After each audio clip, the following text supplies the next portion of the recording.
This is the Joe Mullins Show, celebrating the best place in the world to live, shop, work, and play. And now, your host, Joe Mullins. Hello, Florida. This is Joe Mullins of the Live, Work, Shop, Play Show, and welcome to the most beautiful state in the most beautiful country in the world. What a wonderful weekend you can spend. If you're not spending your weekend in the state of Florida, you're only in the second best spot you can be in this country. I want to welcome my guests today. I've got some great guests with me today. I've got our governor candidate and former Speaker of the House, Paul Renner. Paul, welcome to the show. Great to be here. I've got Carmen. Carmen, you're with me. You're the chair of the Hillsborough REC. Mm-hmm. You've been on the show many times before. It's great to have you on again. Thanks for having me. Now, we have a very big year coming up. It's been kind of quiet. We've had a calm. Last year was kind of quiet, calm and everything, and now we've seen a lot happen in the country. We see a lot of people getting ready for midterms and some big elections coming up. The state of Florida has one of the most important. It's got its governor race. Paul, you threw your name in a few months ago, and you've been on the show and talked about some of the values and the things you're running on. You've also told people to wake up, pay attention. This is not going to be an easy race for Republicans. I think we've seen a few elections in Florida that we were shocked that we lost seats to, which is Miami, the city of Miami. We lost Mar-a-Lago.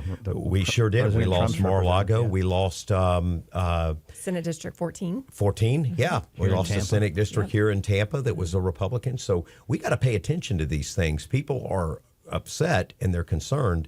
And a lot of our viewers have reached out and said, listen, we hear a lot of these people talking about Trump, riding the Trump train. We love the president. We think he's done a great job in some areas, but we're struggling. This economy is serious. We're struggling. I went to get gas the other day and I broke the $100 barrier. When you go, you're sitting at the gas pump and you're going, God, please don't let me break the 3-digit barrier. I broke it. And I try not to let my car go more than half empty, because I don't want to see those. And even half empty, it's like filling up a gas tank again. Those are some serious things going on in the economy, going on in our world. We haven't seen interest rates change. The state of Florida is still faced with a lot of challenges. Don't get me wrong. We got a great governor and we got great leadership, but we got economy issues. You've talked about that. You've warned it. You've said we need to pay attention. Where's your take on that and how important is that for this year? Driving down the cost of living is my day one priority as governor, and fundamentally, everything's gotten more expensive than our incomes can afford, whether that's property taxes, our insurance, our electric bills, health care, you mentioned fuel prices, all of it. People are struggling. The Congress, Democrats and Republicans, spent trillions of dollars, and it's devalued the worth of everybody's cash in their wallet. Their income has gotten less valuable because of that inflation that has been driven largely by Congress being irresponsible. But here in the state of Florida, we're also somewhat victims of our success. People want to be here. They're fleeing failed states like California, Illinois.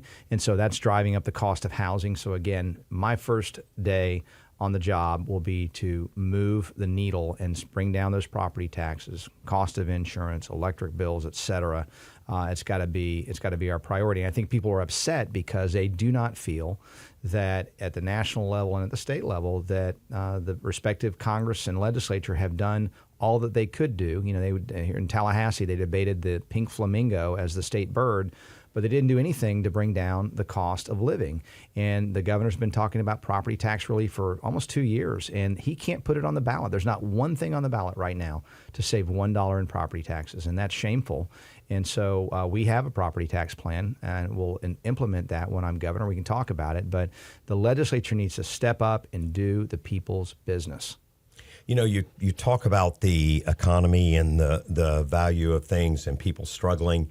And I mentioned it earlier. We were talking, some of the greatest empires in the world. Rome, for example, led the world. They were some of the biggest leaders and formed shaped our society today. Yet they crumbled. And what people don't realize when you study them in college, when you study the history and you look back, they were more focused on global stuff and not their economy. And the people just couldn't take it anymore. They were struggling. They were hungry. They were in the streets. And that's starting to happen here. We're seeing gas prices high. We're seeing cost of living high. We're not seeing wages increase, or if they do, they don't increase enough. we're starting to see things occur that you can only go so long and see increases go up on your expenses without your income changing and survive. Now, government has been just the opposite. It can increase, it can spend, it can go crazy. You've always been a proponent, even when you were speaker and state house over the district I came from, of saying, hey, government needs to be responsible. I remember our county, silly stuff that they were requesting. We want to build a brand new library and put books all in it. And you're going, wait a minute, people don't read books anymore. They use technology. And they, for probably 6 or 7 years, their number one concern was building a library. You said, look, I'm not against libraries, but I think there's infrastructure and some important things that you guys need to pay attention to that have been ignored. And sure enough, they've become some of the biggest problems that county has had. In saying this and running for office, what are you seeing when you go across the state?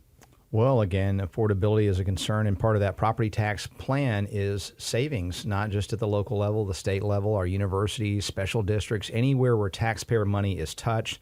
I tell audiences that we need a permanent Doge. We need it 24/7 in all aspects, and we go outside and we pick weeds outside, our in our house, and then 2 weeks later we open the door and we look out in the outside, and what do we see? More weeds. And so you've got to make sure you're constantly holding people accountable and reducing unnecessary spending. And I believe we can save $10 to $20 billion out of the global budget of all areas of government, which is part of how we reduce and eliminate homestead property taxes, which is what I'm proposing. And then we've got some replacement taxes in there, but it's a very balanced plan that'll fund local governments, but also get after making sure that we prioritize taxpayer money to public safety, infrastructure, education, things everybody agrees with, not some of the things that the CFO has found that are really just waste, fraud, and abuse. And I can guarantee you that even in the state of Florida, as well run as we are, that there's some fraud in the Medicaid program. It's tens of billions of dollars. I'll bet you there's $1 billion or $2 billion in that program that we can squeeze out and hold the people accountable that are stealing from the taxpayers. Well, we see so much money being needed, more money pulling.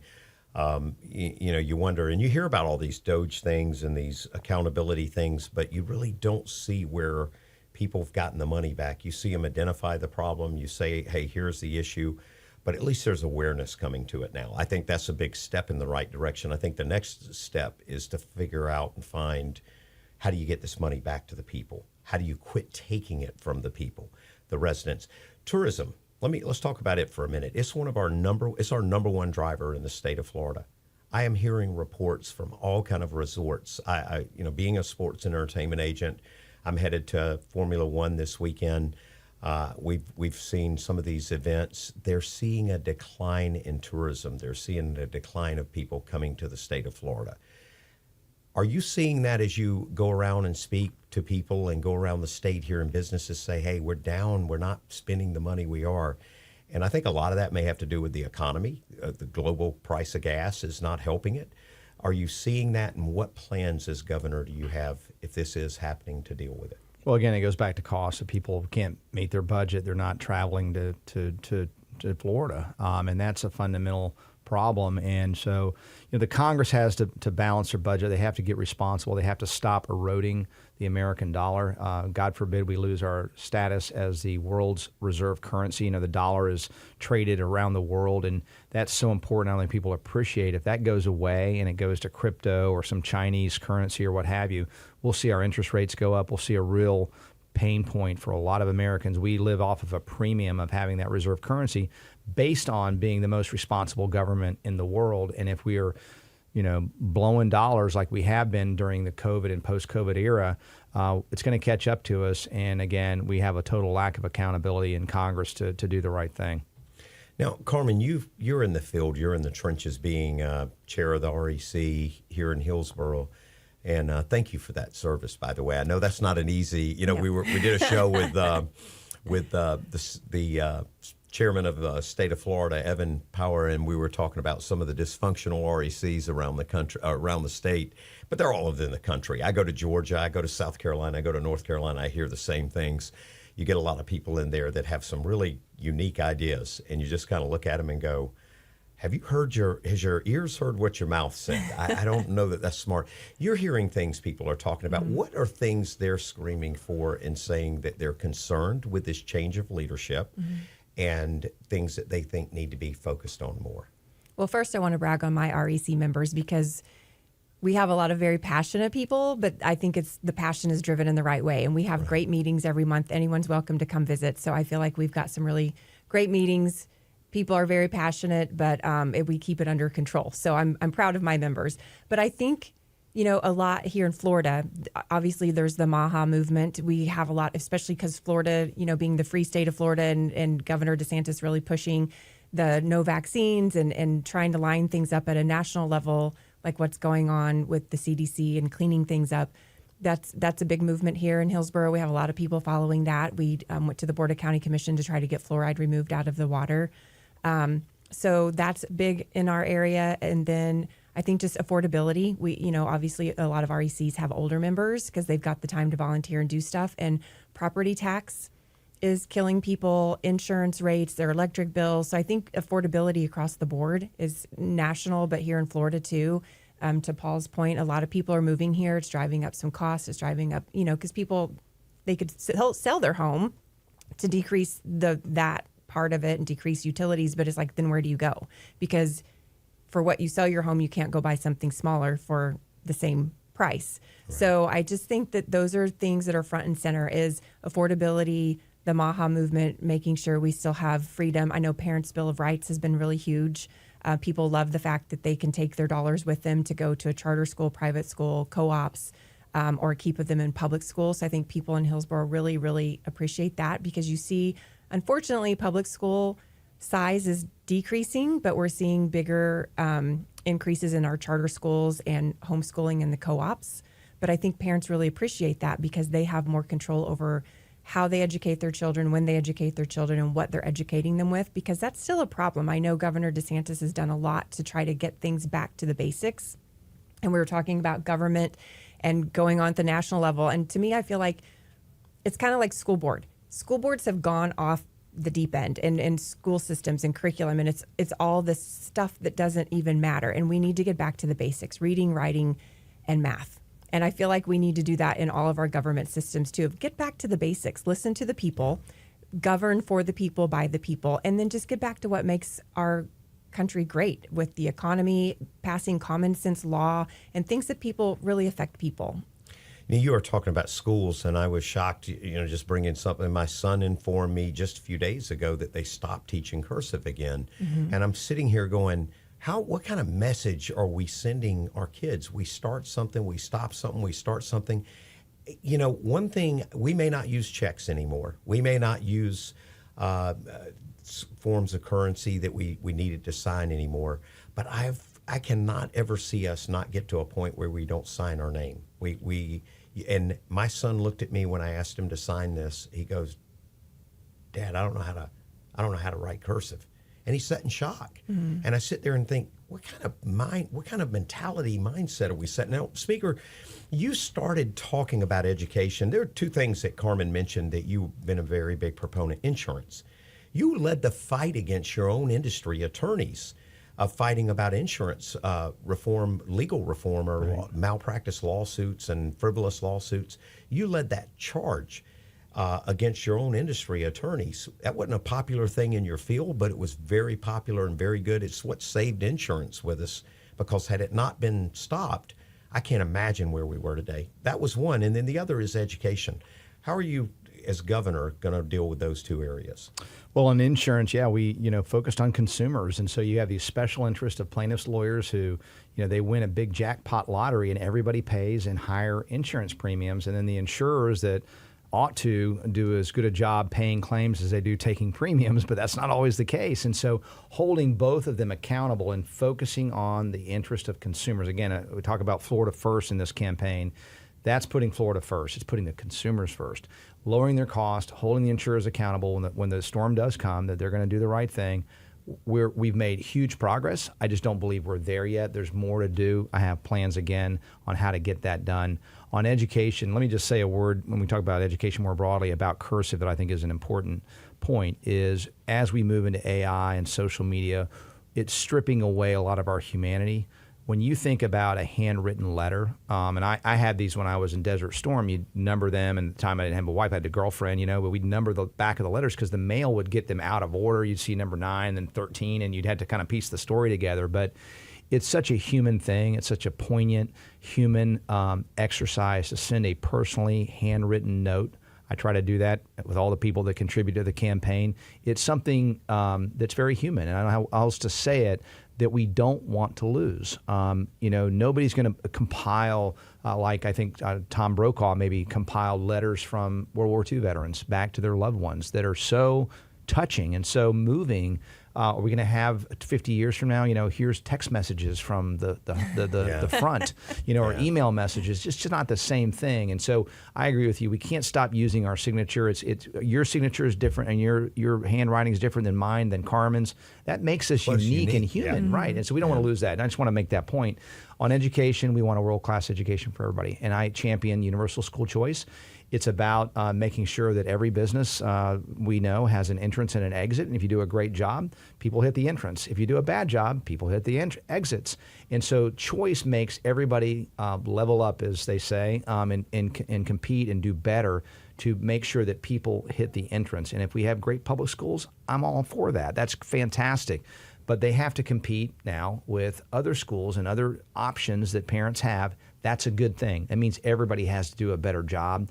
And we want to make sure that no matter where you go, public, traditional, public, charter, homeschool, private school, that everybody gets a world-class education. That's where Florida's headed. We've led in innovation.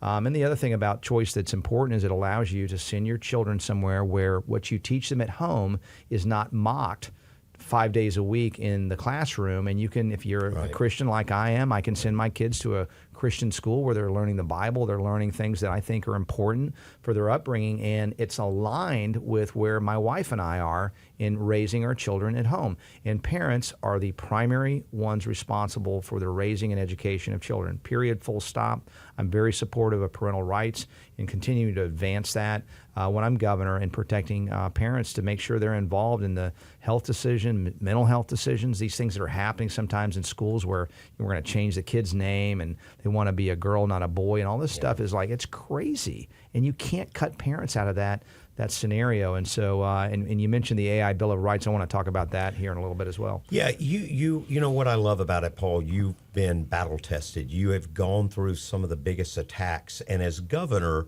that this state's ever seen, that this country and our lifestyle's ever seen, and you've successfully come out on the other side. One of them's the insurance.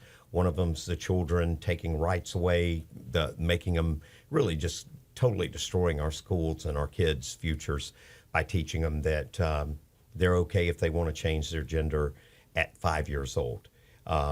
And they encourage just silly stuff, crazy stuff that you just never thought would be there. But it was infiltrating states and people. So having a strong veil around this state, a wall, so to say, a strong wall, and a governor that's not going to be intimidated by 49 other states is crucial and important, especially for Florida if it's going to remain unique, because the old values of yesterday are under attack. They're not normal anymore for people. They're not the number one desire of a state. Some of these states in the country are not to be morally valued or morally strong.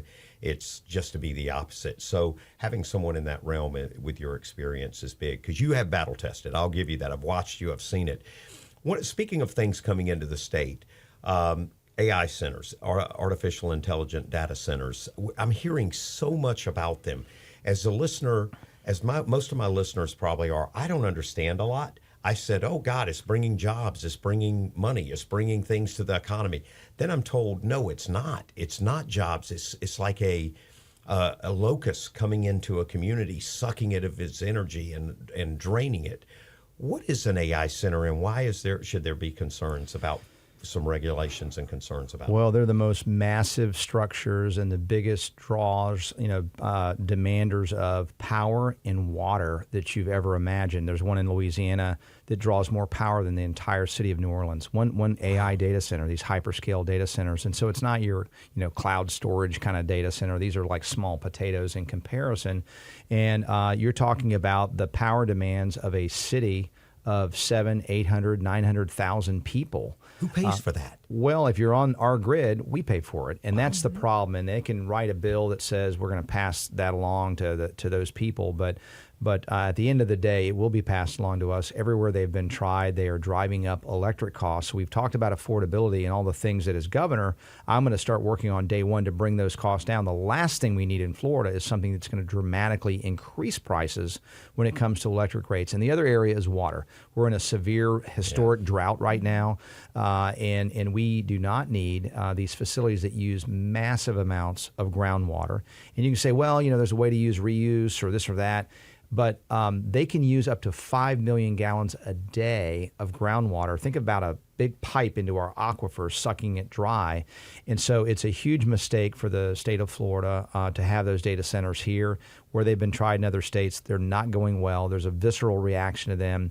I believe I'm the only candidate who said unequivocally here in Tampa that we will have a full moratorium, meaning halt, stop, don't build any here in the state. We don't have any yet of these hyperscale, but there's one in Fort Meade that's been proposed, just down the road, and there's several others that are on being proposed. And a lot of local officials just see the dollar signs of, that's going to help our tax base. But you're right, there's no jobs really. I mean, there's a small number of people that are going to be at the dial to run these things, but it's basically a computer system running itself. And so this is not hundreds and thousands of jobs.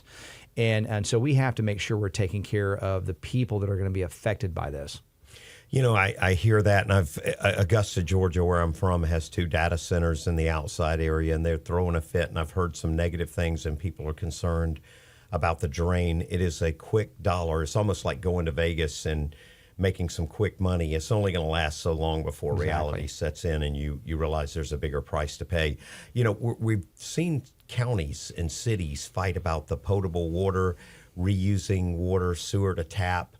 I think I'd rather honestly drink sewer to tap water treated than to have water going through an AI data center with all the chemicals and all the stuff that they go through it, and just the unknown. And I don't want to drink either of them, but you think about that and see it. So there are some concerns, and it is a very new way of doing things. And who's behind all this? Who does the AI stuff? Where is this coming from? Is it regulated in our country?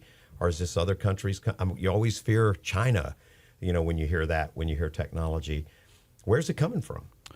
Well, I've never seen anything that's such a rush, like we've got to go right now. Don't, build first, ask questions later attitude. I mean. And that should raise concerns for everybody, red flags for everybody. There's no reason not to take our time and answer these questions before we ever let one of these in our state, if we ever let them in our state. And so I've been crystal clear to say we're not going to allow any of them. I'd like to see legislation to just say no. Let's watch what happens in these other states, kind of like recreational pot or some of these other things let some other state try that out before we put it on our citizens. Yeah, that's very interesting hearing that. And, how can people get out and support your campaign? You've been running around the state. We see you moving. I see you on your social media page, Paul Renner for governor. How can people get out there and help you and push? You can go to voterenner.com, VOTERENNER. Voterenner.com is our website. Follow us on social media, X, Instagram, Facebook, all those places. And you'll see that we're the only candidate that has plans for eliminating homestead property taxes, health freedom. And Carmen mentioned health freedom. We're strong on that issue. The legislature, the House rather, just shot down a great bill to protect and expand health freedom in our state. We've led the state. I led the state when I was in that role as speaker, and sadly, this House Speaker just gutted it and stopped it in its tracks without a single hearing. AI Bill of Rights I support as well. We have young kids that are when they are thinking about taking their own life, a parent or an adult would say, wait a minute, let's talk about this and talk them out of it. AI says, here are 10 ways to kill yourself. It doesn't have a moral compass. We saw the FSU shooter that literally worked with AI to decide, put pictures of his gun down and figure out how can I maximize death and how can I do it in a way that gets me maximum exposure? What time should I do it? He's talking to AI for this. So we have to have a leader who's going to push back against special interests that are very intent on pushing this no matter what. I'll do that. Speaker, I want to thank you for joining us. And Carmen, thank you for taking the time out to come in. Love to have you back anytime. This election is going to take place. Early voting, I guess, starts in July. The election is August 18th. August 18th. It's an early one this year. This time. It's usually a little later towards the end of the month. So it's August 18th is the election.